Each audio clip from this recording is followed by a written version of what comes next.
늦었는데 미안해요. 옷가방을 깜빡했네. 저녁 8시 남편에게서 온 문자 메시지였어요. 창밖으로 가을비가 추적추적 내리고 있었죠. 남편은 오늘도 야근이라고 했어요. 갑자기 추워진 날씨에 걱정이 됐어요. 괜찮아요. 내가 가져다 줄게요. 서둘러 옷장에서 깔끔한 셔츠와 내복을 꺼내 검은 가방에 넣었어요. 따뜻한 목도리도 함께요. 쪽지 한 장에 건강 챙기세요라고 적어 넣었죠. 보온병에 유자차도 준비했어요. 아들의 사업 실패 후 감당해야 할 빚이 산더미인 요즘 남편의 건강이 더 걱정됐거든요. 비가 내리는 거리를 택시로 달려 남편이 일하는 회사 앞에 도착했어요. 테크노스 시스템즈라고 적힌 10층짜리 건물이었죠. 남편이 퇴직 후 일하기 시작한 지도 벌써 3개월이 되어 가요. 68세 박종은 30년 넘게 대기업에서 마케팅 상무로 일했던 제 남편이죠. 정년 퇴직 후 집에만 있기가 답답했던 모양이에요. 하지만 진짜 이유는 달랐어요. 아들 빚 때문에 집이라도 지켜야 해라는 말을 한 적이 있었죠. 아들의 사업 실패로 보증을 섰던 빚이 우리 노후 자금을 모두 삼켜버렸어요. 남편은 사람은 일할 때 가장 자신을 지킬 수 있어라며 경비 일을 시작했죠. 은퇴 후에도 아니 오히려 지금이야말로 일이 필요했던 거예요. 로비에 들어서니 경비실에 남편 대신 젊은 경비원이 앉아 있었어요. 안녕하세요. 박종은 씨 좀 찾습니다. 그가 귀찮은 듯 스마트폰에서 고개를 들었어요. 아, 종은 선배님요? 지금 서류 창고에 계실 거예요. 지하 1층이요. 서류 창고요? 경비 업무가 아니라. 네, 오늘 총무팀에서 지시가 내려왔대요. 모든 서류 재분류하고 정리하래요. 밤 11시까지 끝내야 한다고. 이상했어요. 경비원이 왜 서류 정리를 해야 하죠? 혹시 물품 재고 조사도 경비부서에서 하나요? 궁금해서 물어봤어요. 젊은 경비원이 놀란 듯 쳐다봤어요. 대표님 특별 지시래요. 다른 경비원분들은 그런 일 안 하시나요? 그가 불편한 듯 어깨를 으쓱했어요. 글쎄요. 저희는 로비랑 주차장만. 지하 1층으로 내려가 복도를 따라 걸었어요. 문서 보관실이라 적힌 문 앞에서 발걸음을 멈췄어요. 문을 살짝 열자 먼지 가득한 공간에 수십 개의 박스가 쌓여 있었고 그 사이에서 남편이 허리를 굽히고 무언가를 정리하고 있었어요. 여보. 남편이 놀라 고개를 돌렸어요. 옷에 먼지가 묻어 있었고 얼굴은 피곤해 보였어요. 여기까지 왜 왔어? 위에 두고 가지. 옷 가져왔어요. 이따 추울까봐. 유자차도 있어요. 남편은 쑥스러운 듯 웃으며 먼지 묻은 손을 털었어요. 고마워. 이런 데까지 오게 해서. 이게 무슨 일이에요? 경비 일이 아니잖아요. 남편은 잠시 망설이더니 조용히 말했어요. 오늘 총무팀에서 지시가 내려왔어. 모든 문서 다시 분류하고 오래된 건 폐기하래. 다른 경비원들은 다 바빠서. 말끝을 흐렸지만 그 뜻은 알 수 있었어요. 다른 경비원들은 바쁘다는 핑계로 빠지고 남편에게만 이런 일을 맡긴 거죠. 다른 사람들은 모두 로비에서 근무하는데 나만 이런 일을 하냐고 물어봤지. 그랬더니 신입은 이런 일부터 해야 한다고 하더라고. 68세의 신입. 그 말에 가슴이 아팠어요. 그런데도 여기서 일하는 이유가 뭐예요? 아들 빚 때문만은 아니잖아요. 남편은 잠시 생각하더니 진심 어린 목소리로 대답했어요. 평생 일만 했어. 갑자기 퇴직하니 내가 누군지 모르겠더라고. 그리고 아무리 이런 일이라도 돈을 벌어야 해. 아들 대출 보증을 잘못 써서 우리 노후 자금이 다 날아갔잖아. 집이라도 지켜야지. 목소리를 낮추며 계속했어요. 사실 여기 월급이 다른 경비일보다 좀 나아. 그래서 참고 있는 거야. 우리 나이에 이런 일자리도 구하기 힘들어. 2달만 더 견디면 정직원 전환 가능성도 있대. 그때 복도에서 젊은 남자 직원 둘이 지나가며 대화하는 소리가 들렸어요. 그 노인네, 오늘도 야근이래. 대표님이 골탕 먹이나 봐. 에이, 그래도 불쌍하지 않아? 상무 출신이라면서. 그거 거짓말일걸? 상무 출신이 여기서 경비를 왜 해? 남편의 표정이 굳었어요. 금방 웃음기가 사라졌죠. 이런 말을 매일 들어왔던 걸까요? 신경 쓰지 마. 젊은 친구들은 다 그래. 남편의 말투가 담담했지만 눈빛에는 상처가 어려 있었어요. 가방에서 깨끗한 물수건을 꺼내 남편의 이마에 묻은 먼지를 닦아줬어요. 그러자 남편은 어색하게 웃으며 내 손을 잡았어요. 선이야, 괜찮아. 나 이 정도 일은 문제 없어. 젊을 땐 우리가 더 힘든 일도 했잖아. 그때 문서 보관실 문이 갑자기 열렸어요. 젊은 여직원이 고개를 빼꼼 내밀었죠. 아저씨 여기 계셨군요. 대표님 지시라고 합니다. 서버실 바닥 청소도 오늘 다 해야 한대요. 자정까지요. 그리고 내일은 옥상 방수포 점검도 하셔야 한다네요. 비가 많이 온대서. 남편이 벌떡 일어났어요. 네, 알겠습니다. 여직원은 나를 힐끗 보더니 덧붙였어요. 아, 외부인은 출입 금지예요. 보안 규정이라. 제 아내입니다. 옷 좀 가져다 줬어요. 그래도 규정은 규정이니까요. 빨리 나가주세요. 문이 닫히고 남편은 한숨을 내쉬었어요. 미안해. 여기 규정이 좀 엄격해. 여보, 다른 곳으로 옮기는 건 어때요? 이런 데서 일하지 말고. 남편은 고개를 저었어요. 말했잖아. 요즘 우리 나이에 일자리 구하기가 얼마나 힘든지 알잖아. 게다가 여기 월급은 다른 데보다 좀 나은 편이야. 정직원 전환 가능성이 있다면 더 참아볼 만해. 남편의 말에 가슴이 아팠어요. 평생 열심히 일했는데 이제는 이런 대우를 받아야 한다니. 더구나 아들의 실패로 노후 자금마저 다 날려버려서 이런 고통까지 감내해야 한다니. 대표님은 어떤 분이에요? 경비 업무를 하는 직원한테 이렇게 일을 시키는 건. 대표님? 우리 같은 사람들은 얼굴도 못 봐. 중역들하고만 대화하시지. 그래도 젊은 나이에 성공했다고 하더라고. 35에 벤처 창업해서 대박 났대. 남편이 주변을 살피더니 낮은 목소리로 덧붙였어요. 근데 직원들 사이에선 냉혹하다고 소문이 좀 있어. 특히 나이 든 직원들한테는. 그때 복도에서 누군가 큰 소리로 말했어요. 박경비는 오늘 12시까지 끝내라고 전해. 대표님 특별 지시야. 남편의 얼굴이 순간 굳었다가 곧 아무렇지 않은 듯 웃었어요. 가봐. 나 괜찮으니까 걱정 말고. 정말요? 옷은 여기 두고 갈게요. 추우면 꼭 갈아입어요. 유자차도 마시고요. 고마워. 남편은 잠시 머뭇거리더니 조심스럽게 말을 이었어요. 사실 오늘부터 3일간 회사 숙직실에서 자기로 했어. 야간 경비 담당자가 갑자기 아파서 빠졌거든. 야간 수당이 꽤 쏠쏠해서 빚 갚는데 조금이라도 도움이 될 것 같아서 놀라서 남편을 쳐다봤어요. 3일이나요? 그동안 집에 안 오신다고요? 어쩔 수 없어. 야간 수당 받으면 이번 달 대출이자 갚는데 도움이 될 거야. 내일은 옥상 방수포 점검도 해야 한대.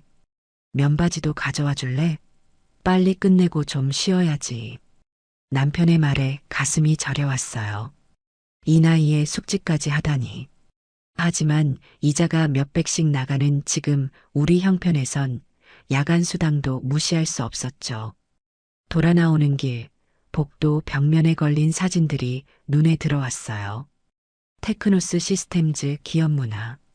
모든 직원은 가족입니다라는 현수막 아래 웃고 있는 직원들 사진이 걸려 있었어요.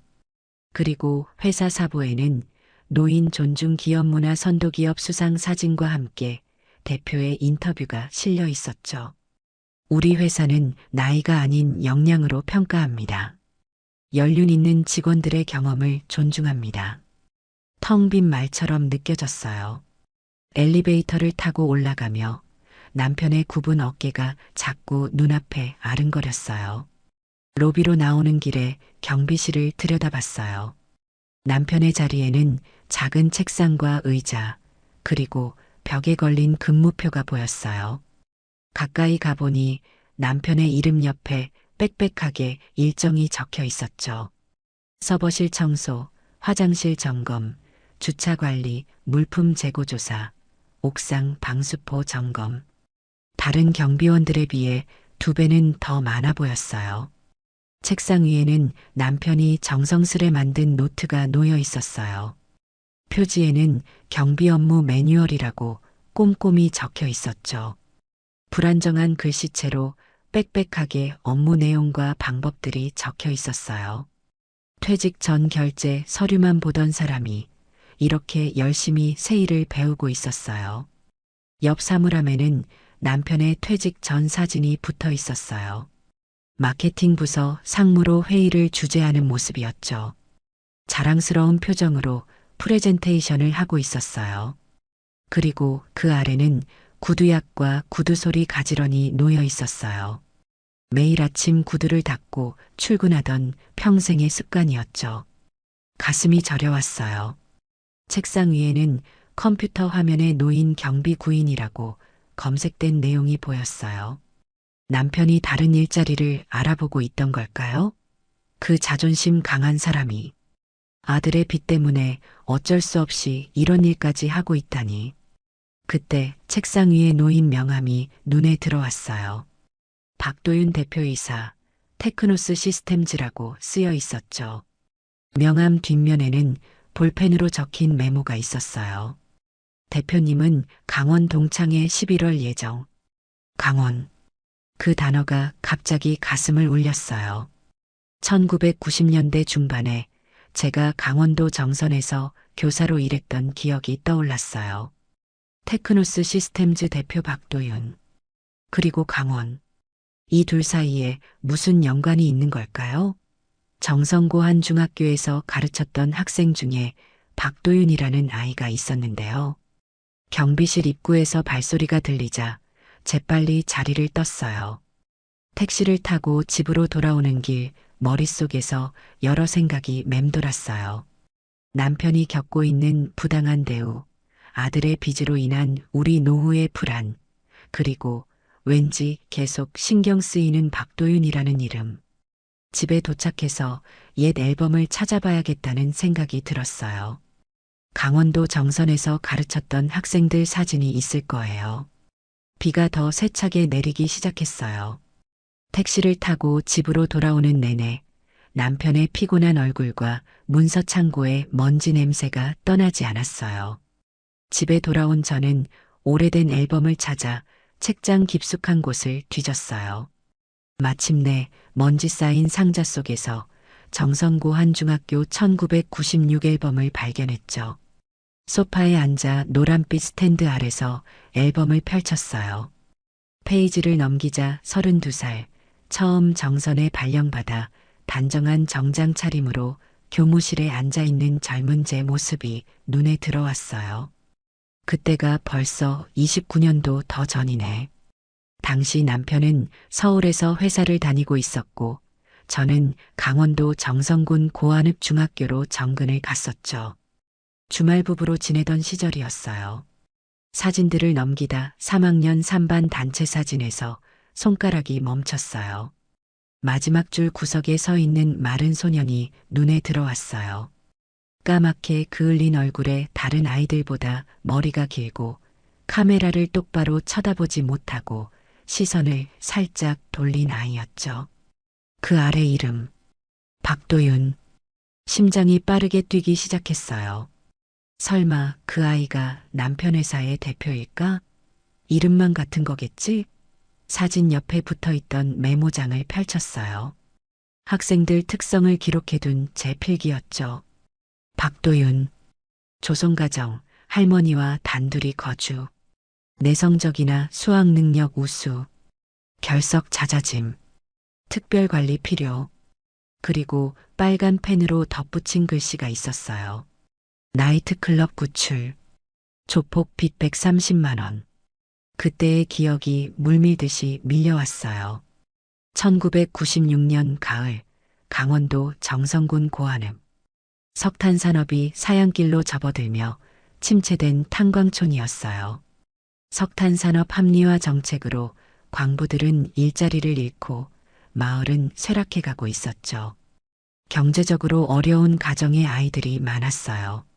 저는 정근 온 지 6개월 된 32살 국어교사였는데 생활지도 업무도 겸했어요. 3학년 3반 담임을 맡았는데 그 반에 박도윤이란 아이가 있었죠.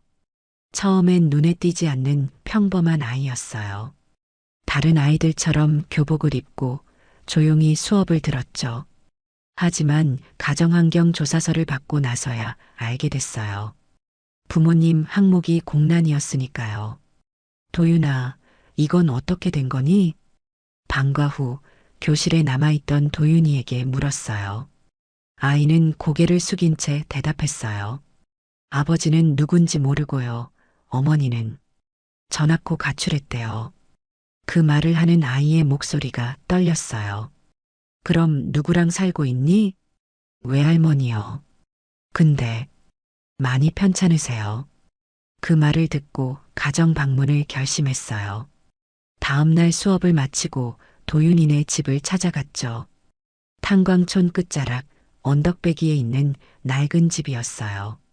문을 열자 여든이 넘어 보이는 할머니가 나오셨어요. 구부정한 허리, 거친 손, 깊게 패인 주름. 힘든 삶의 흔적이 고스란히 담긴 얼굴이었죠. 선생님이세요? 어이구, 이런 데까지 오시고. 도윤이가 무슨 잘못이라도 했나요? 아니에요, 어르신. 도윤이 공부를 도와주려고요. 집안은 깨끗했지만 너무 허름했어요. 방 한 칸, 부엌 한 칸이 전부였죠. 그래도 도윤이의 책상은 깔끔하게 정돈되어 있었어요. 우리 도윤이 공부 잘하지요? 제가 글을 몰라서 못 가르치는데도 할머니는 손주에 대한 자랑을 조심스레 내비치셨어요. 눈가에 자부심이 어려 있었죠. 그날부터 도윤이에게 특별한 관심을 두기 시작했어요. 조용한 아이였지만 수학과 과학 성적은 반에서 상위권이었거든요. 방과 후에 남아 문제를 더 풀어주면 진지하게 고민하며 답을 찾아냈어요. 하지만 9월부터 도윤이의 결석이 잦아졌어요. 처음엔 하루, 그 다음엔 이틀, 점점 늘어나더니 일주일 내내 나오지 않을 때도 있었죠. 도윤이 할머니 많이 아프세요. 같은 반 친구가 알려줬어요. 바로 집으로 달려갔지만 집은 텅 비어 있었어요. 아, 할머니요? 병원에 입원하셨대요. 뇌졸중이라던데요. 이웃 아주머니의 말을 듣고 시내 병원으로 향했어요. 병실에 들어서자 산소 마스크를 착용한 할머니가 힘겹게 숨을 쉬고 계셨어요. 할머니, 저 도윤이 담임 김선희 선생님이에요. 도윤이는요? 할머니는 희미하게 눈을 떴어요. 입술이 움직였지만 소리가 나오지 않았어요. 간호사가 다가와 말했어요.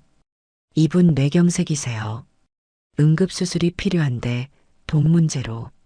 그 중학생 손자가 수술비 구하러 갔다는데 며칠째 안 보여요. 심장이 철렁 내려앉았어요. 15살 아이가 할머니 수술비를 구한다고? 학교로 돌아와 다른 학생들에게 물어봤어요. 도윤이 봤니? 선생님, 도윤이 형들이랑 다닌다는 소문 있어요. 형들? 네, 나이트클럽 다니는 형들이요. 관광버스 터미널 쪽에 있어요. 그 말을 듣고 가슴이 철렁 내려앉았어요. 당시 고안읍에선 관광 나이트클럽 주변에 작은 조직 폭력배들이 있다는 소문이 있었거든요. 교무실로 돌아와 동료 교사에게 물었어요. 관광버스 터미널 근처에 나이트클럽 있나요? 네, 블루 하와이라고. 근데 선생님, 거긴 위험해요. 지역 폭력 조직이 운영한대요. 망설일 시간이 없었어요. 그날 저녁 비가 내리는 가운데 우산을 쓰고 블루 하와이 나이트클럽으로 향했어요. 문을 열고 들어가자 담배 연기와 술 냄새가 진동했어요. 무대에선 화려한 옷을 입은 여성들이 춤을 추고 있었고 벽쪽 테이블에는 검은 옷을 입은 남자들이 모여 있었어요. 그리고 그 사이로 검은 조끼를 입은 도윤이가 술병을 나르고 있었어요. 얼굴은 지쳐 있었지만 필사적으로 일하는 모습이었죠. 도윤아, 아이의 팔을 붙잡았어요. 놀란 눈으로 저를 올려다봤죠. 선생님, 여긴 어떻게? 집에 가자. 여기서 뭐 하는 거니? 그때 테이블에 있던 남자 하나가 자리에서 일어났어요. 40대로 보이는 짧은 머리에 수염을 기른 남자였어요. 지역에서 까치라 불리는 조직의 행동대장이었다고 해요. 이게 누구요? 선생님이세요? 네. 이 아이는 제 학생입니다. 데려가겠습니다. 남자는 비웃었어요. 학생? 이제 우리 식구가 된 애인데요. 무슨 말씀이세요? 이 꼬맹이 할매 수술비 100만 원 성금 받았어요. 이제 우리 심부름꾼으로 일하기로 했는데 100만 원. 1996년이면 교사 초임 월급이 130만 원 정도였을 때예요. 엄청난 금액이었죠. 그 돈 제가 갚겠습니다. 아이고, 선생님이 갚아요? 이자까지 하면 130만 원은 되는데 제 가슴이 내려앉았어요. 그 정도 돈을 당장 구할 수 없었어요. 하지만 도윤이를 이대로 둘 수는 없었죠. 어떻게든 마련하겠습니다. 이 아이는 데려가겠어요. 이봐요, 선생님. 세상이 그렇게 만만하지 않아요. 각서라도 쓰시겠어요? 메모지를 건네는 남자의 눈빛이 차가웠어요. 손이 떨렸지만 그 자리에서 각서를 썼어요. 김선희는 박도윤 학생의 할머니 수술비 명목으로 빌린 100만 원과 이자 30만 원, 총 130만 원을 3일 내에 갚기로 한다.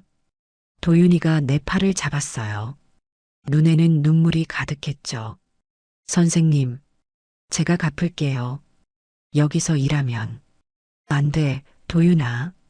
넌 공부해야 해. 조폭 두목은 각서를 받아 주머니에 넣으며 비웃었어요. 선생님, 월급으로 이걸 어떻게 갚을 계획이에요? 빌리시게? 그 말이 맞았어요. 제 월급으론 부족했죠. 남편에게 전화해야 했어요. 도윤이를 데리고 나오는데 아이의 눈에선 눈물이 흘렀어요. 선생님, 저 때문에 왜? 저 같은 거. 나는 아이의 어깨를 꼭 안았어요. 도윤아, 돈은 내가 커서 잘 되는 걸로 갚아. 그게 제일 확실한 방법이야. 곧장 병원으로 향했어요. 수술 동의서에 제가 보호자로 서명했고 응급수술이 진행됐어요. 다행히 수술은 성공적이었어요. 그날 밤 남편에게 전화해 상황을 설명했죠. 여보, 미안해. 급하게 돈이 필요해. 얼마나? 130만 원. 잠시 침묵이 흘렀어요. 왜 그렇게 많이? 나중에 설명할게. 제자가 어려움에 처했어. 남편은 더 묻지 않았어요. 다음 날 통장에 돈이 입금됐고 조폭에게 갚을 수 있었죠. 그 후로 도윤이가 변하기 시작했어요. 수업 시간에 손을 들고 질문하고 방과 후에도 남아 공부했어요. 할머니 병간호를 하면서도 학교를 빠지지 않았죠. 주말마다 병원에 가서 할머니를 뵀어요. 오른쪽 몸이 마비되셨지만 도윤이가 공부하는 모습을 보시곤 눈물을 흘리셨어요. 선생님, 우리 도윤이가 이렇게 달라진 건 다 선생님 덕분이에요. 할머니께서 떨리는 왼손으로 차를 내려주시며 하신 말씀이었어요. 보리차였는데 식었지만 그 정성만큼은 뜨거웠죠. 도윤이는 열심히 공부했어요. 제가 방과 후에 남아 가르쳐줬고 학교 도서관에서 책을 빌려줬어요. 특히 컴퓨터에 관심이 많았죠. 선생님, 저 PC 통신 시작했어요. 하이텔이라고 아세요? 거기 까치발제이라는 아이디로 가입했어요. 까치발이라니 웬 이름이야? 그, 제가 걸을 때 발이 약간 까치발이라 애들이 놀려서요. 확실히 도윤이는 걸을 때 약간 발끝으로 걷는 버릇이 있었어요. 자세히 보면 한쪽 다리가 미세하게 짧았거든요. 근데 이제 그게 제 특징이니까 받아들이기로 했어요. 그래서 아이디도 그렇게 지었어요. 그 말을 듣고 무척 뿌듯했어요. 아이가 자신의 약점을 받아들이는 법을 배운 거니까요. 고3이 되던 해겨울, 할머니의 상태가 갑자기 악화됐어요. 도윤이에게서 급한 전화가 왔죠. 선생님, 할머니가 위독하세요. 병원에 달려갔을 때 할머니는 이미 의식이 거의 없으셨어요. 도윤이는 할머니 손을 잡고 울고 있었죠. 할머니, 제가 꼭 대학 갈게요. 선생님처럼 좋은 사람 될게요. 하지만 할머니는 그날 밤 세상을 떠나셨어요. 장례식에서 도윤이는 꼿꼿이 서서 조문객들을 맞았어요. 18살, 이제 완전히 혼자가 된 아이였지만 강인하게 견뎠죠. 장례를 치르고 돌아오는 길, 도윤이가 내게 말했어요. 선생님, 저 할머니처럼 포기 안 할 거예요. 꼭 성공해서 저 같은 사람 도울 거예요. 그래서 선생님한테 빚도 갚을 거고요. 도윤아, 넌 나한테 빚이 없어. 아니에요. 제가 잘 되는 걸로 갚기로 했잖아요. 그 말을 듣고 아이를 안아줬어요. 할머니가 하늘에서 널 지켜보실 거야. 부끄럽지 않게 살자. 그의 도윤이는 열심히 공부해 컴퓨터 공학과에 합격했어요. 성적으로는 더 좋은 대학도 갈 수 있었지만 장학금을 받을 수 있는 학교를 선택했죠. 대학 첫 학기 등록금도 제가 도왔어요. 그래도 도윤이는 곧 아르바이트를 시작해 스스로 학비를 마련했죠. 선생님, 제가 컴퓨터로 돈 벌 수 있는 법 찾았어요. 홈페이지 만들어주고 받는 거예요. 그 시절은 인터넷이 막 확산되던 때였어요. 도윤이는 새로운 기술에 민감했고 항상 한 발 앞서 나갔죠. 대학 시절 도윤이에게서 문자가 왔어요. 선생님, 저 벤처 창업 준비 중이에요. 이번엔 진짜 성공할 것 같아요. 잘 될 거야, 도윤아. 화이팅! 벤처 붐이 일던 2000년대 초반, 도윤이는 친구들과 작은 회사를 차렸어요. 처음엔 실패했지만 다시 도전했죠. 선생님, 이번엔 모바일 앱 개발로 방향 전환했어요. 스마트폰이 대세가 될 거예요. 도윤이의 예측은 맞았어요. 스마트폰 보급률이 높아지면서 회사도 성장하기 시작했다고 했어요. 2006년 창업대회에서 대상을 받았다는 소식을 전해왔어요. 축하 메시지를 보냈죠. 그 후로 연락이 뜸해졌어요. 가끔 명절에 문자가 오고 제가 이사할 때 짧은 전화가 오는 정도였죠. 바쁘게 성장하는 회사를 경영하느라 그랬겠죠. 마지막 연락은 2010년경이었어요. 선생님, 회사가 많이 커졌어요. 언젠가 꼭 찾아뵙겠습니다. 항상 감사합니다. 그 후로는 아무 소식도 없었어요. 앨범을 덮으며 깊은 한숨이 나왔어요. 오래된 기억이지만 어제 일처럼 선명했어요. 며칠 후 남편이 야근을 마치고 들어왔어요. 여보, 늦었네요. 거실로 들어오는 남편에게 앨범을 보여줬어요. 이 학생 기억나요? 내가 강원도 있을 때 말했던. 아, 그 조폭한테서 구해준 제자? 그래서 우리가 130만 원 보냈던 아이 말하는 거야. 네, 그 아이예요. 남편이 사진을 유심히 보더니 물었어요. 이 아이가 어떻게 됐어? 그 후로는 아무 소식도 없었어요. 앨범을 덮으며 깊은 한숨이 나왔어요. 이름이 같다고 해서 반드시 같은 사람이라고 단정할 수는 없어요. 하지만 강원 동창의 메모까지 우연이라고 하기엔 너무 많은 일치점이 있었죠. 며칠 동안 계속 앨범을 보게 되더라고요. 남편이 소파에 앉으며 한숨을 내쉬었어요. 오늘도 힘들었어요? 제가 물었어요. 뭐, 괜찮아.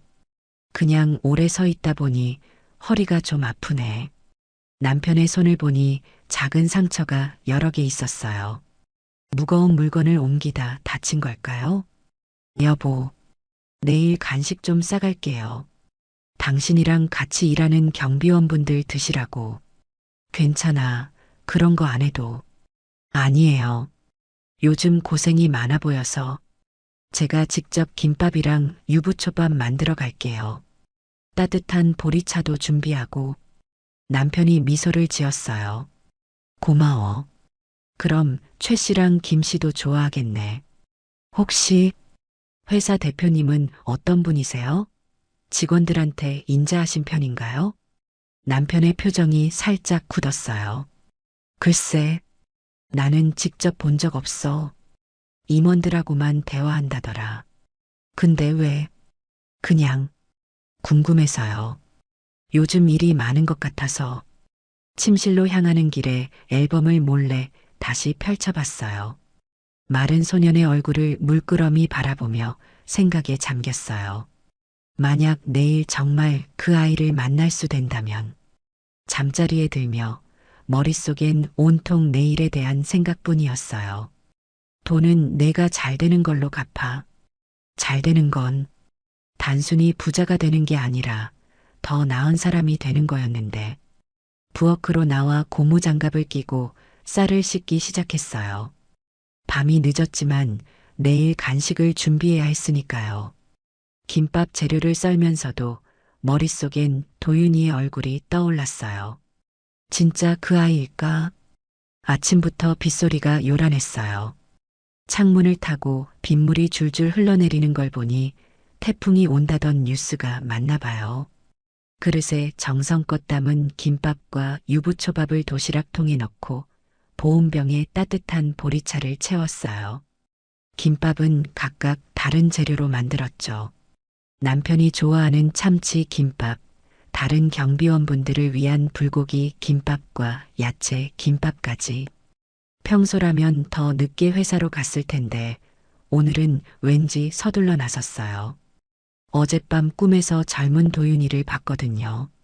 할머니 병실에서 울면서 선생님, 저 성공하면 꼭 보답할게요라고 말하던 모습이요. 택시를 타고 테크노스 시스템즈 앞에 도착했을 때는 비가 더 세차게 내리고 있었어요. 우산을 쓰고 내린 순간 강한 바람에 우산이 뒤집혔죠. 급하게 도시락 가방을 지키느라 온몸이 흠뻑 젖었어요. 로비에 들어서자 유리문 너머로 건물 뒤편 옥상 방수포가 바람에 펄럭이는 게 보였어요. 경비실에 다가가서 젊은 경비원에게 물었어요. 안녕하세요. 박종은 씨 어디 계신가요? 옥상에 올라가셨는데요. 태풍 대비해서 방수포 점검하러요. 이런 날씨에 옥상에요? 위험하지 않나요? 경비원이 어깨를 으쓱했어요. 대표님 지시라더라고요.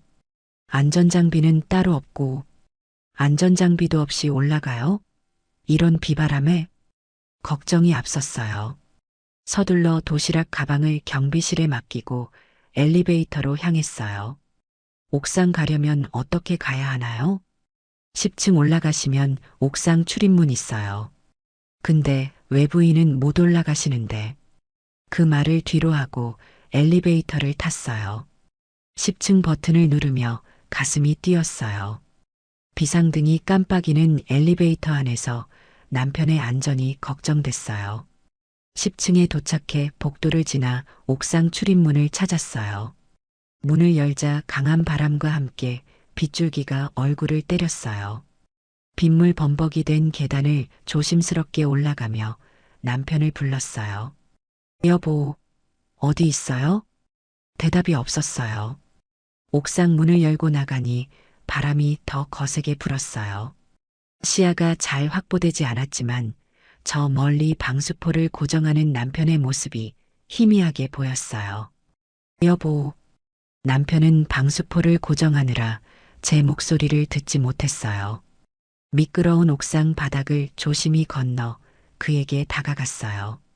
아니, 이런 날씨에 여기서 뭐 하는 거예요? 남편이 놀라 뒤돌아봤어요. 왜 여기 올라왔어? 위험해. 당신이 더 위험하잖아요. 이런 날씨에 안전장비도 없이. 남편은 이미 흠뻑 젖어 있었고 손은 차가웠어요. 방수포를 고정하던 밧줄에 손이 긁혀 피가 나고고 있었죠. 괜찮아. 금방 끝낼 거야. 내려가 있어. 같이 내려가요. 이건 너무 위험해요. 그때 옥상 문이 다시 열리며 누군가 나타났어요. 검은 우산을 쓴 남자였어요. 태풍이 불어도 흔들리지 않는 단단한 골프 우산이었죠. 박경비, 아직도 안 끝났습니까? 강한 바람 소리를 뚫고 들리는 날카로운 목소리였어요. 남편이 화들짝 놀라 몸을 돌렸고 그 바람에 발이 미끄러졌어요. 순간 남편이 균형을 잃고 비틀거렸고 제 심장이 멎는 줄 알았어요. 조심해요. 남편은 간신히 옥상 난간 파이프를 붙잡아 넘어지지 않았어요. 하지만 손이 미끄러워 계속 위태로웠죠. 우산을 쓴 남자가 가까이 다가왔어요. 그가 우산을 살짝 기울여 저를 바라봤을 때 둘의 눈이 마주쳤어요. 찰나의 순간이었지만 시간이 멈춘 것 같았어요. 그 눈, 그 표정, 턱선. 세월이 흘렀지만 한순간에 알아봤어요. 도윤아? 우산을 든 남자의 표정이 굳었어요.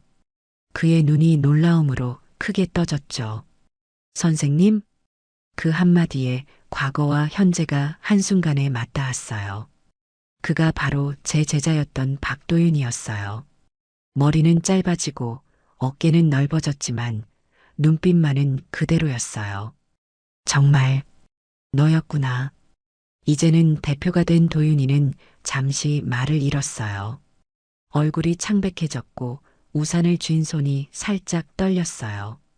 그 순간 강한 바람이 불어 방수포가 튕겨 남편을 강하게 쳤어요.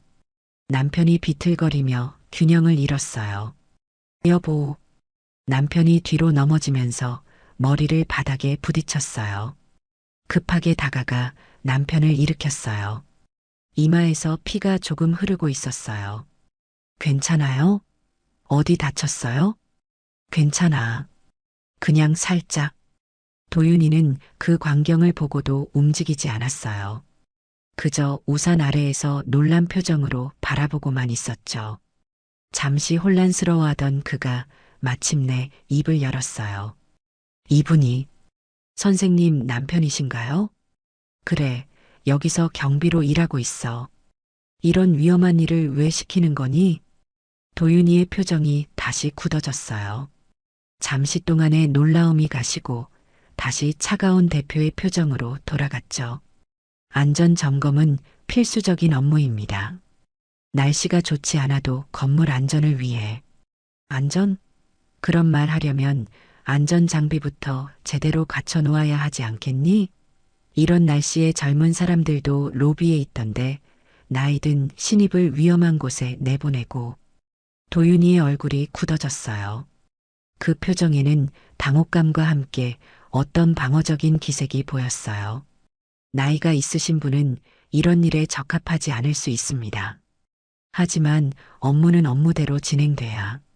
도윤아, 제 목소리가 날카롭게 울렸어요. 도윤이는 움찔하며 말을 멈췄어요. 나이가 들었다고 신입이라고 제대로 안전장치도 없이 이렇게 위험한 일을 시키고 존중하지 않아도 되는 거니? 도윤이의 눈빛이 흔들렸어요. 잠시 무언가 말하려다 입을 다물었죠. 내가 너를 그렇게 가르쳤니? 사람을 이렇게 대하라고? 그때였어요. 옥상 문이 다시 열리고 젊은 여직원이 우산을 쓰고 나왔어요. 대표님, 임원회에 시작해야 하는데. 도윤이는 여전히 제게 시선을 고정한 채 대답했어요. 알았어. 금방 내려갈게. 여직원은 도윤이와 저를 번갈아 보며 어색하게 서 있다가 다시 문 쪽으로 물러났어요. 남편을 부축해 일으키며 도윤이를 노려봤어요. 내가 그토록 믿었던 아이가 정말 변했니? 도윤이의 표정이 복잡하게 변했어요. 눈에는 혼란스러움, 당혹감, 그리고 어쩌면 부끄러움이 스쳐 지나갔어요. 선생님, 지금은 회의가, 나중에 다시. 회의? 미친 거야. 지금 이 상황에서 회의가 중요하다고? 이 사람이 다쳤잖아. 도윤이는 잠시 망설이다가 여직원을 향해 말했어요. 먼저 내려가. 회의는 다음 날로 미뤄. 그리고 저를 향해 낮은 목소리로 말했어요. 선생님, 먼저 안으로 들어가서 이야기하는 게 좋겠습니다. 여기는 위험하니까요. 그 말엔 동의했어요. 무엇보다 남편을 안전한 곳으로 데려가는 게 우선이었으니까요. 남편을 부축해 천천히 옥상 문으로 향했어요. 도윤이는 우산을 들고 뒤따라왔지만 우산을 남편에게 씌워주진 않았어요. 그 모습을 보며 가슴이 아팠어요. 내가 알던 그 따뜻하고 순수했던 소녀는 어디로 간 걸까요? 계단을 내려가는데 도윤이가 말했어요. 9층 의무실로 가시죠. 거기서 상처 치료부터 하고. 남편의 이마에서는 여전히 피가 흐르고 있었어요. 다행히 깊은 상처는 아니었지만 옷은 완전히 젖었고 몸은 떨리고 있었어요. 의무실에 도착해 남편을 눕히고 상처를 살폈어요. 총무팀 김 과장이 달려와 구급상자를 가져왔죠. 그녀는 회사 안전보건관리자라고 소개했어요. 많이 다치셨네요. 일단 응급처치부터 해드릴게요. 혹시 병원에 가셔야 할 것 같은데. 김 과장이 숙련된 솜씨로 남편의 상처를 소독하고 붕대를 감아주었어요. 도윤이는 의무실 입구에 서서 어색하게 서 있었어요. 처치를 한 후 침묵이 흘렀어요. 도윤이는 여전히 문 앞에 서 있었고 남편은 침대에 앉아 있었어요. 대표님이 아내의 제자였던 그 도윤입니까? 남편이 조용히 물었어요. 도윤이는 고개를 살짝 끄덕였죠. 네, 그렇습니다. 침묵이 다시 내려앉았어요. 그때 제 가슴 속에서 무언가가 끌어올랐어요.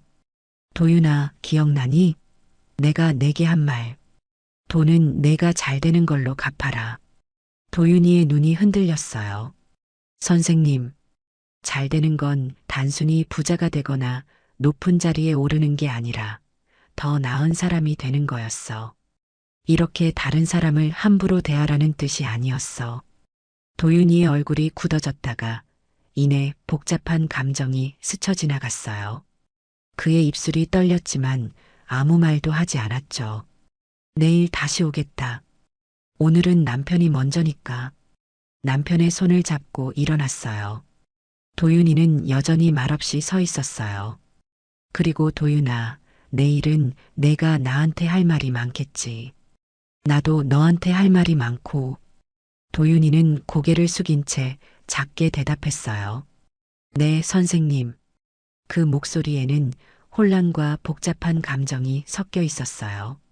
마치 할머니 병상 앞에서 울던 소년의 목소리처럼요. 남편을 부축하고 병실을 나오며 마음은 무거웠지만 한편으론 결심이 섰어요. 내일 모든 것을 바로잡을 거예요. 도윤이에게 그리고 이 회사에서 일어나는 부당한 일들에 대해. 다음 날 아침 비는 그쳤지만 하늘은 여전히 흐렸어요. 남편은 머리에 붕대를 감은 채 출근을 고집했어요. 쉬었다가요. 의사도 이틀은 쉬라고 했잖아요. 괜찮아. 이 정도는 어제 일 때문에 더 일찍 가봐야 해. 그 말에 가슴이 아팠어요. 오히려 더 일찍 가서 피해를 만회하겠다는 마음이겠죠. 평생 성실하게 살아온 사람이니까요. 그럼 내가 데려다 줄게요. 나도 할 일이 있으니까. 제가 따라간다는 말에 남편이 놀란 듯 쳐다봤어요. 무슨, 할 일? 옛 제자를 만나야 해요. 도윤이? 아니, 박도윤 대표를 만나야 해요. 남편은 잠시 침묵하다 고개를 끄덕였어요. 무슨 생각을 하는지 알 것 같았어요. 회사로 향하는 차 안에서 공간이 한동안 정적으로 가득 찼어요. 주머니에서 낡은 수첩 하나를 꺼냈어요. 도윤이의 생활기록부 복사본이었죠.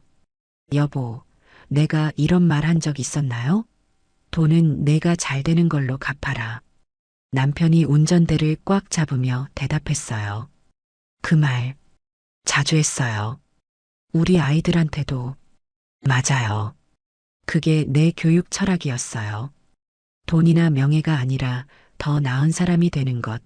그게 진짜 성공이라고 믿었으니까. 테크노스 시스템즈 앞에 도착하자 남편이 물었어요. 정말 그 애가 이렇게 변할 거라고 생각했어요? 아니요. 절대 믿지 못했을 거예요. 로비에 들어서자 분위기가 어제와 달랐어요.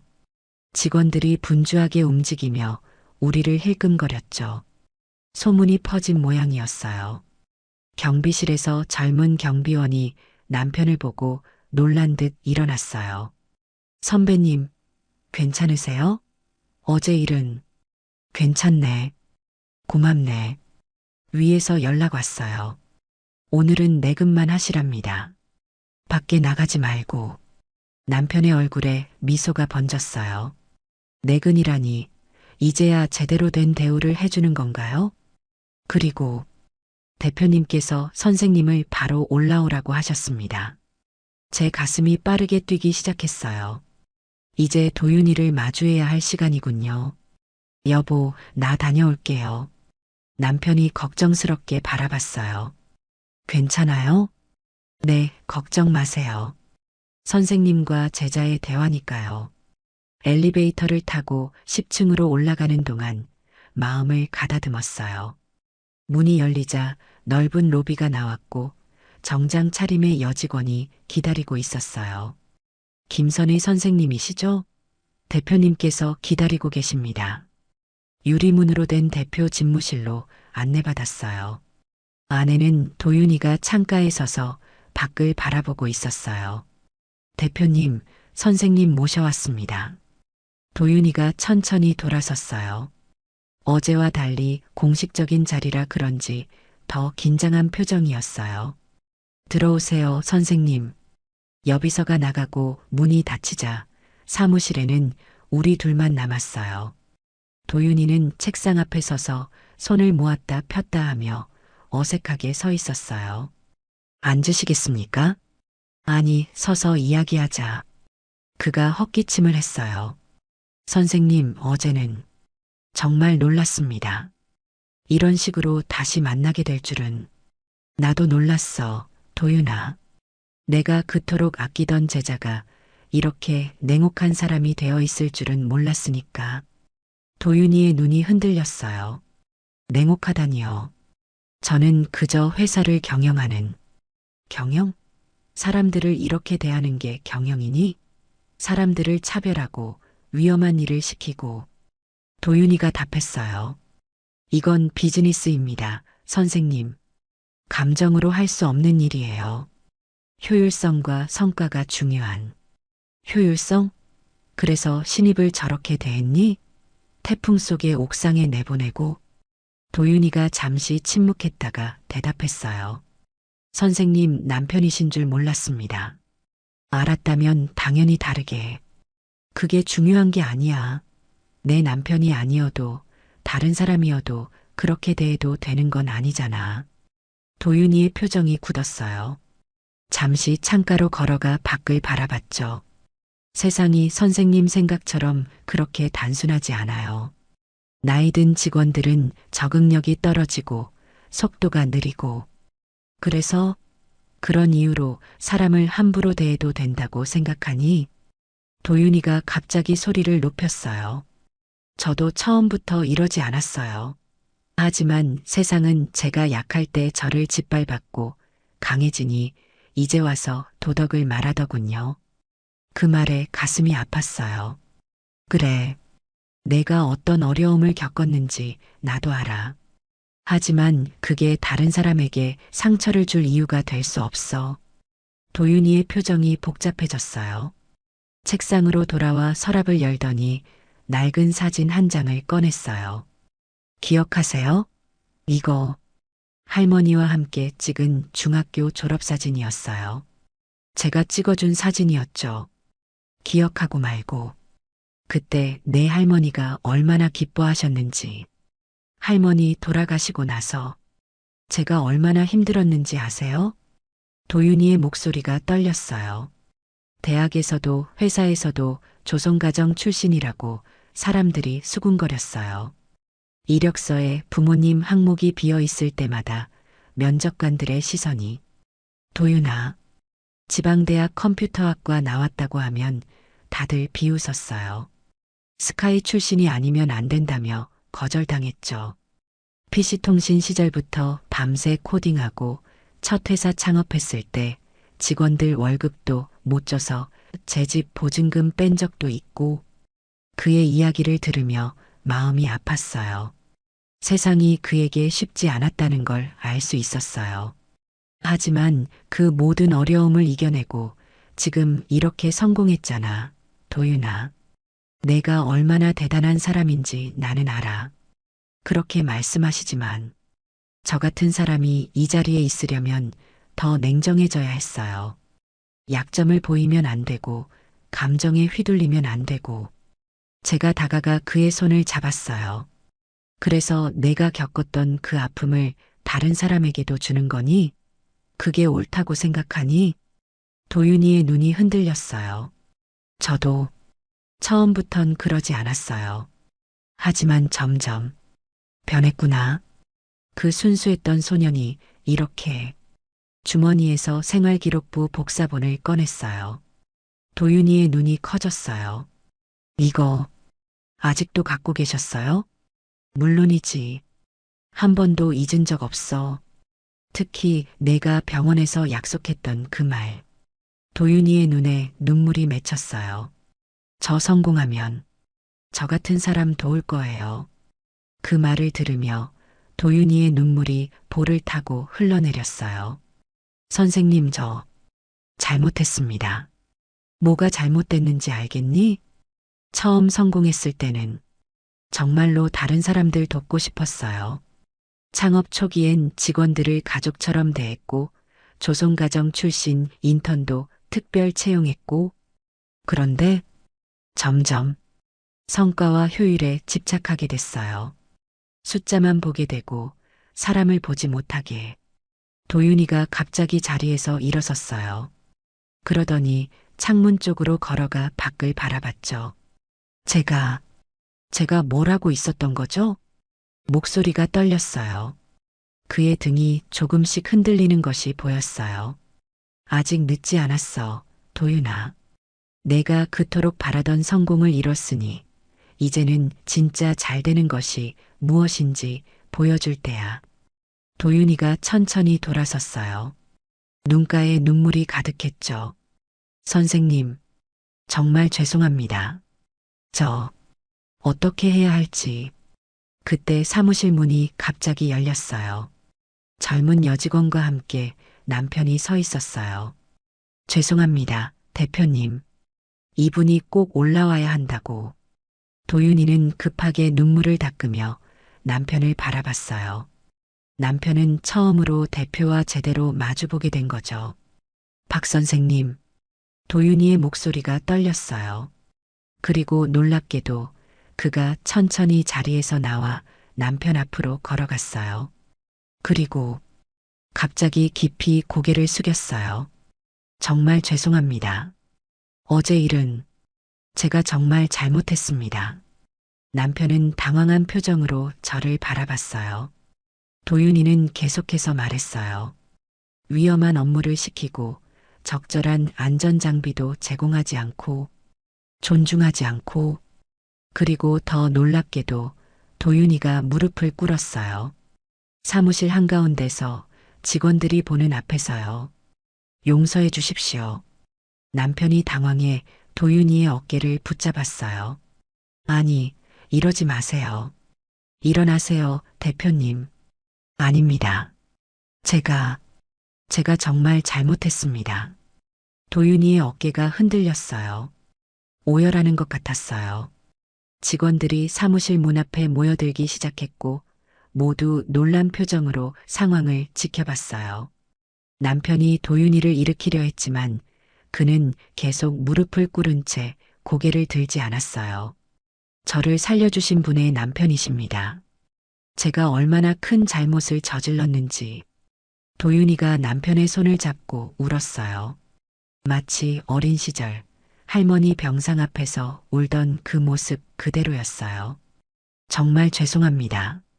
이제부터 달라지겠습니다. 꼭 보여드리겠습니다. 남편은 어색하게 도윤이의 등을 토닥였어요. 괜찮습니다. 일어나세요. 하지만 도윤이는 한동안 일어나지 못했어요. 오랫동안 억눌러왔던 감정이 폭발한 듯 했죠. 그가 겨우 고개를 들어 저를 바라봤을 때 눈빛은 달라져 있었어요. 마치 그 순수했던 소년의 눈빛으로 돌아간 것 같았죠. 선생님, 제가 다시 제대로 갚겠습니다. 잘 되는 걸로 갚겠습니다. 그 말을 듣는 순간 제 가슴이 따뜻해졌어요. 소년은 여전히 그 안에 살아있었던 거예요. 직원들이 놀란 표정으로 서로 속삭이고 있었어요. 대표가 무릎을 꿇다니 상상도 못했을 광경이었겠죠. 남편이 도윤이를 일으켜 세우며 말했어요. 이러지 마세요. 일어나요, 대표님. 도윤이는 마침내 일어났지만 표정은 진지했어요. 아닙니다. 제가 정말로 잘못했습니다. 그리고 도윤이는 주변에 모인 직원들을 향해 말했어요. 여러분, 이분은 제 은인의 남편이십니다. 제 오만으로 많은 분들께 어려움을 줬습니다. 앞으로 우리 회사는 변할 겁니다. 나이나 배경에 상관없이 모든 직원을 존중하는 회사로요. 오늘 아침부터 모든 안전 규정을 재검토하고 경비팀 근무 환경을 개선하겠습니다. 직원들의 얼굴에 놀라움이 번졌어요. 도윤이는 눈물을 닦고 남편의 손을 잡았어요. 박 선생님, 앞으로는 억지 부리듯 일을 시키지 않겠습니다. 그리고 경비팀 자문위원으로 도와주실 수 있으세요? 박 선생님의 경험과 지혜를 회사에 나눠주세요. 남편의 눈에도 눈물이 맺혔어요. 인정받는다는 것, 그것이 얼마나 중요한지 남편도 알고 있었으니까요. 도윤이가 저를 바라봤어요. 선생님, 이제 제대로 보여드리겠습니다. 제가 정말로 잘 되는 모습을. 그 순간 사무실 안에 흐르던 긴장이 녹아내리는 것 같았어요. 도윤이의 얼굴에는 오랜만에 보는 진심 어린 미소가 번졌고 직원들의 표정도 조금씩 부드러워졌어요. 선생님 덕분에 제가 여기까지 왔습니다. 이제 그 은혜를 제대로 갚을 때가 됐네요. 도윤이의 눈에서 다시 눈물이 흘렀지만 이번엔 후회의 눈물이 아닌 희망의 눈물 같았어요. 이틀 후 회사 분위기는 완전히 달라져 있었어요. 로비에 들어서자 직원들이 예전과 달리 밝게 인사했어요. 경비실에는 새 의자와 책상이 놓여 있었고 벽에는 안전규정 매뉴얼이 크게 걸려 있었죠. 그리고 눈에 띄는 변화가 하나 더 있었어요. 경비실 옆에 작은 사무실이 생겼는데 문패에는 시니어 자문위원실 박종은이라고 새겨져 있었어요. 남편은 오늘 처음으로 새 제복을 입고 출근했어요. 여전히 경비 업무를 담당하지만 위험한 외부 업무 대신 보안 시스템 관리와 직원 출입 관리를 맡게 됐다고 했죠. 게다가 자문위원으로서 회사 안전 정책에 의견을 낼 수 있게 되었대요. 여보, 새 사무실은 어때요? 남편이 자랑스럽게 문을 열어주었어요. 작지만 깔끔한 공간이었죠. 창가에 책상이 있고 벽에는 남편의 대기업 상무 시절 사진과 함께 테크노스 시스템즈 경비 및 안전관리팀이라는 팀 사진이 걸려 있었어요. 처음엔 받아들이기 어려웠어요. 내가 무슨 자문위원이냐고. 그런데 어제 대표님이 직접 찾아와서 1시간 넘게 이야기를 나눴어요. 남편의 표정이 밝아졌어요. 무슨 이야기요? 회사 초창기 이야기부터 앞으로의 방향까지. 내 과거 경험이 도움이 될 거라고 하더라고요. 특히 직원 복지와 안전 관리 부분에서 남편의 눈에 자부심이 돌아온 것 같아 마음이 따뜻해졌어요. 다시 존중받고 필요한 사람이 된다는 느낌, 그것이 얼마나 중요한지 느낄 수 있었죠. 대표님이 올라오면 인사하라고 하셨어요. 사무실에 계실 거래요. 10층으로 올라가는 길에 회사 곳곳에서 변화가 느껴졌어요. 벽에는 연령 다양성 존중이라는 포스터가 새로 붙어 있었고 직원들의 표정도 한결 밝아 보였어요. 대표 집무실 문을 두드리자 도윤이의 목소리가 들렸어요. 들어오세요. 문을 열고 들어가자 도윤이가 자리에서 일어나 활짝 웃으며 맞아주었어요. 선생님, 오셨군요. 그의 얼굴에서 예전의 긴장감은 사라지고 한결 부드러워진 표정이 보였어요. 책상 위에는 작은 화분이 놓여 있었고 벽에는 예전에 없던 사진 액자들이 걸려 있었죠. 회사 분위기가 많이 달라진 것 같네. 네, 아직 시작이지만 많은 것을 바꾸고 있습니다. 도윤이가 창가 쪽 소파로 안내했어요. 테이블 위에는 따뜻한 보리차가 준비되어 있었죠. 기억하세요? 할머니가 항상 끓여주시던. 그럼 내가 어떻게 있겠니? 식었어도 할머니 손맛이 느껴지던 그 차. 도윤이의 눈이 촉촉해졌어요. 선생님, 정말 감사합니다. 그날 이후로 많은 생각을 했어요. 어떤 생각? 제가 왜 이렇게 변했는지. 성공하고 싶은 마음에, 인정받고 싶은 마음에 점점 냉정해졌던 거죠. 어느 순간부터 숫자와 성과만 보게 되고 도윤이가 서랍에서 낡은 수첩을 꺼냈어요. 이거 기억하세요? 선생님께서 주신 첫 공책이에요. 1996년 제가 도윤이에게 준 노트였어요. 첫 페이지에는 제 글씨로 꿈을 적는 공간이라고 적혀 있었죠. 아직도 갖고 있었구나. 여기 적었던 첫 번째 꿈. 기억나세요? 공책을 펼치자 어린 도윤이의 서툰 글씨가 보였어요. 꿈 선생님처럼 다른 사람 도와주는 사람 되기. 가슴이 뭉클해졌어요. 처음 성공했을 때는 그 꿈을 기억했어요.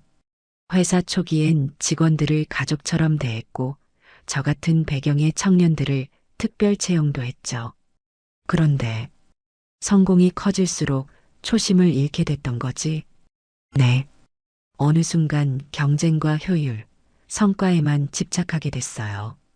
사람보다 숫자를 보게 되고 도윤이가 창밖을 바라보며 말을 이었어요. 이제야 깨달았어요. 제가 그토록 피하려 했던 모습, 제가 원망했던 그 사람들과 똑같이 변해가고 있었던 거예요. 도윤아, 선생님, 다시 시작하고 싶어요. 진짜로 잘 되는 것이 무엇인지 보여드리고 싶어요. 도윤이가 창가에서 돌아와 책상 서랍을 열었어요. 거기서 꺼낸 건 낡은 손수건 한 장이었죠. 기억하세요? 그날 비 오는 날 선생님이 주셨던 거예요. 그걸 아직도 갖고 있었니? 항상 지갑에 넣고 다녔어요. 성공을 위한 부적처럼요. 그런데 점점 의미를 잊어갔던 것 같아요. 그가 손수건을 조심스럽게 펼쳐 보였어요. 가장자리가 낡았지만 제가 수놓았던 작은 꽃무늬가 아직 선명했어요. 그날 이후로 모든 경비팀 직원들에게 개인 락커와 휴게 공간을 마련했어요. 60세 이상 직원들을 위한 특별 건강검진도 도입했고요. 무엇보다 도윤이가 책상 위 서류 하나를 건넸어요. 이게 뭐니? 조선가정 출신 대학생들을 위한 장학재단 설립 서류예요. 김선의 장학재단이라고 이름 지었습니다. 눈물이 왈칵 쏟아질 것 같았어요. 도윤아, 선생님께서 저에게 해주신 것처럼 저도 다른 아이들에게 기회를 주고 싶어요. 특히 할머니, 할아버지와 사는 아이들에게요.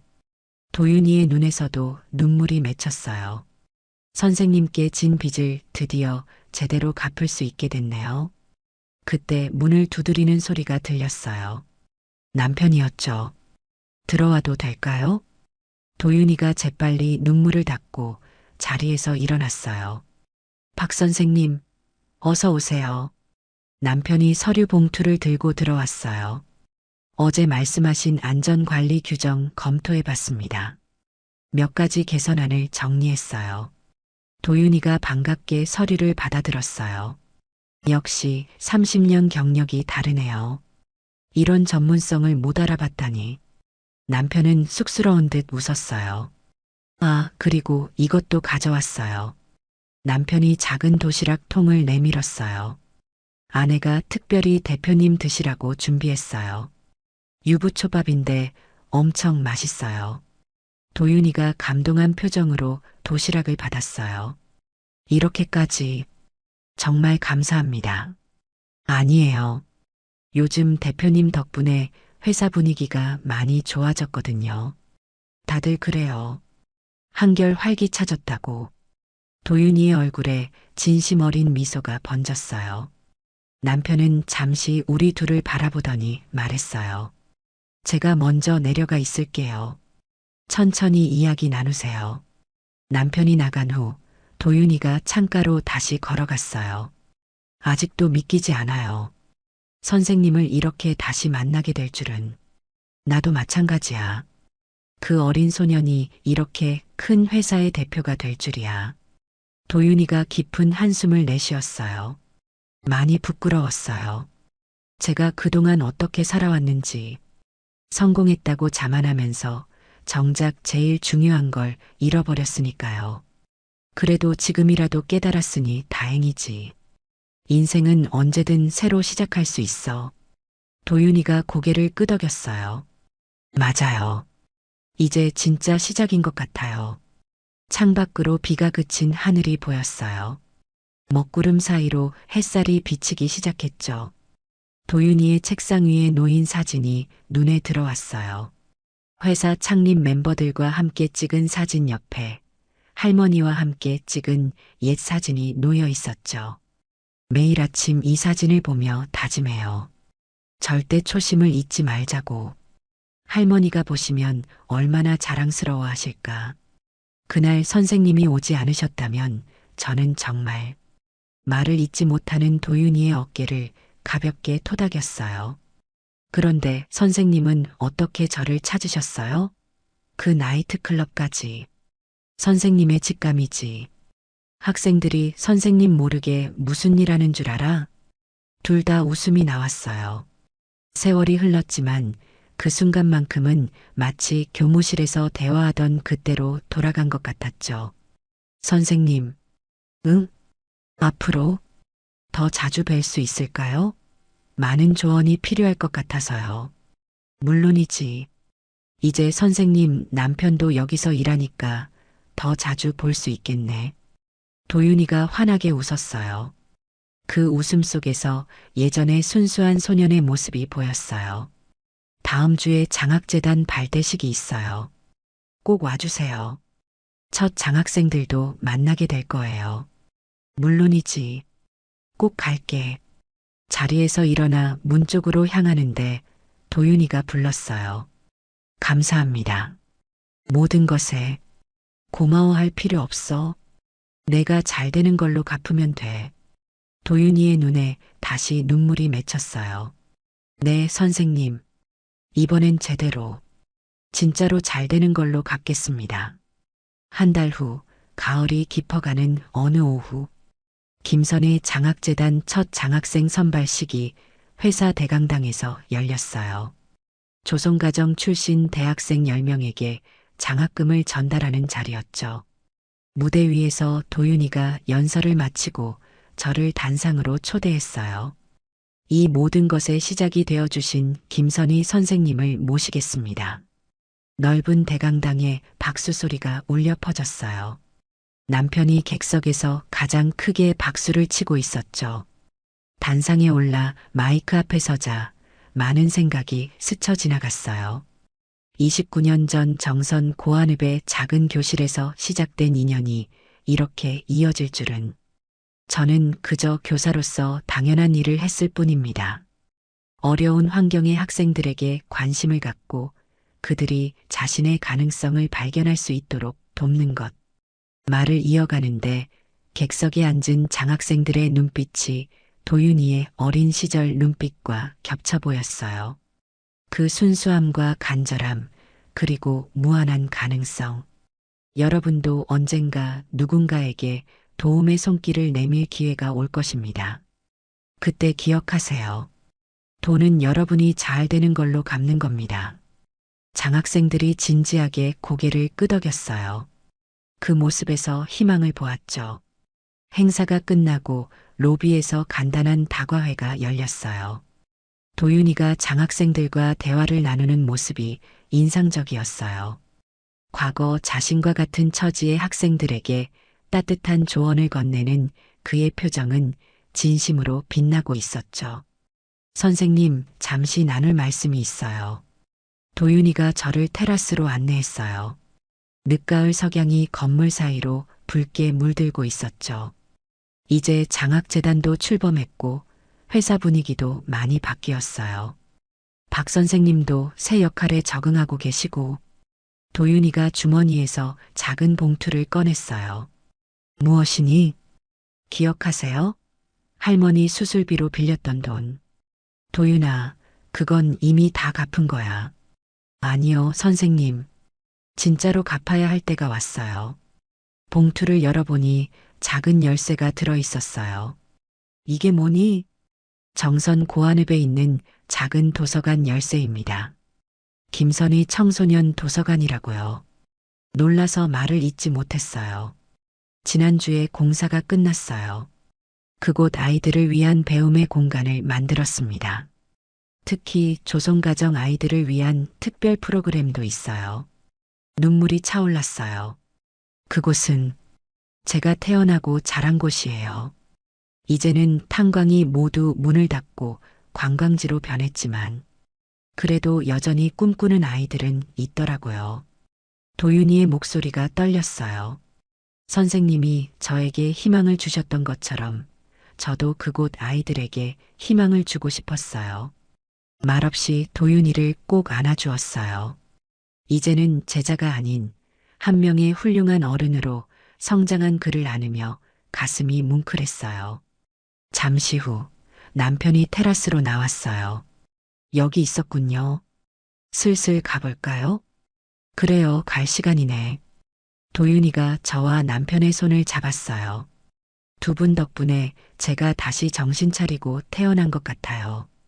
이제야 진정으로 제대로 된 사람이 된 것 같습니다. 아니야, 도윤아. 내가 원래 그런 사람이었어. 다만 잠시 길을 잃었을 뿐이지. 남편이 도윤이의 어깨를 토닥였어요. 앞으로도 종종 저희 집에 놀러 와요. 차라도 한잔하면서.